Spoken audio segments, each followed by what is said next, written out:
Karyn Bryant from MMA H.E.A.T. I'm here with Raquel Pennington, better known as Rocky. She's taking on Elizabeth Phillips at UFC 202. You know, I joke with people about these media days, but she's right across from you. Have you been mean mugging?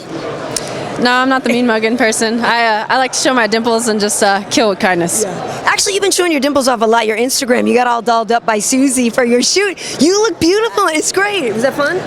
Yeah, you know, I have my moments. I'm a huge tomboy, but every now and then I'll let people play dress up. Yeah, very nice. Well, let's talk about the fighting stuff. This is what's important. How do you feel about this matchup? Where do you think she's dangerous? You know, I mean, I'm not going to take away from her. I have to admit, when I first got the fight, I was a little frustrated. I felt like it was a little bit of a step backwards, but at the same time, she's busted her butt to get into the UFC. We both have. So, you know, I know that she's not scared to throw a punch, and she definitely likes to go to the ground as well. I think it'll be a perfect opportunity for me to show a well-rounded Rocky. A lot of people have only gotten to see somewhat of my stand-up, never my ground game, but at the end of the day, that's where my strong suit is at. Yeah. Well, it's interesting because you are coming off of a couple of victories. I don't know if you're the next Brazilian killer. Too bad that's what you need, right? Because you took out H.E.A.T, you took out Jessica Andrade, and I understand what you're saying where you think maybe it was a step back. So who are you hoping to get? You know, anybody within the top 10. I feel like this is what I'm here for. I'm here to climb the ladder, and obviously the ultimate goal is the title shot. But and if you ask me, I don't feel like I'm that far away. So anybody who's working my way up, that's what I want. You actually had a close fight with Holly Holm. I'm curious if that's a fight you would like to get back and have another run at that one. Yeah, that was a frustrating fight for me. But at the end of the day, I mean, with that loss, that was kind of a fight that lit the flame for me again. So it was definitely a learning curve, and I mean, I've been out here winning ever since then. Obviously, I like the whole idea of the revenge tour because I feel like when it comes to it, none of these girls have really hurt me. They haven't really beat me. I think more so for me, it was me beating myself mentally before I even walked into that octagon. And have you done things to change that? Have you gone to a sports therapist? What have you done to kind of get over that hurdle?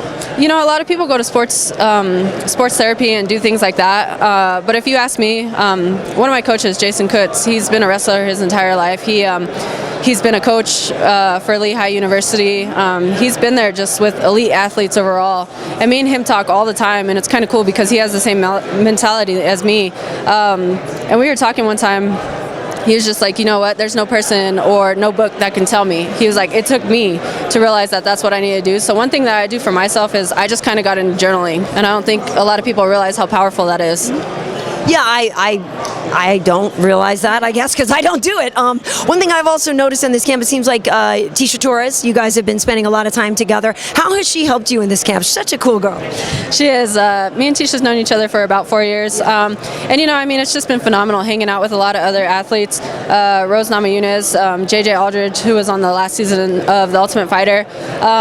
Sometimes you just kind of, I mean, when you're hanging around people who are your typical friends and everything, but they're not exactly involved in your world, you know, it's different. But when you're hanging around other athletes who have the same mentality as you, or you can sit here and maybe one day you have a bad practice or you have some weird emotions going on, you can kind of relate to each other. So hanging around Tecia and everything, she's come out to Colorado to visit me a couple times, and you know, I mean, that's just really helped me mentally, physically, and emotionally. Very cool. And obviously we can't leave without asking you about the division. Obviously we know, you know, some people have been kind of critical about it, saying that the fact that the title keeps changing hands means that it's a weak division. I want to hear your opinion. I don't think it's a weak division. I think that it actually showcases the talent that stands in our division. That, you know, I mean, so many people focus so much on H.E.A.T, Ronda Rousey, Holly Holm, and they take away a lot of the credit from the rest of us. So I think that with the title being passed around, it just really showcases that there's a ton of talent, and at any given day, anything can happen. That being said, though, if Amanda were to face, let's say, Juliana Pena, or if she were to face Ronda coming back, do you think that Amanda would be keeping her belt?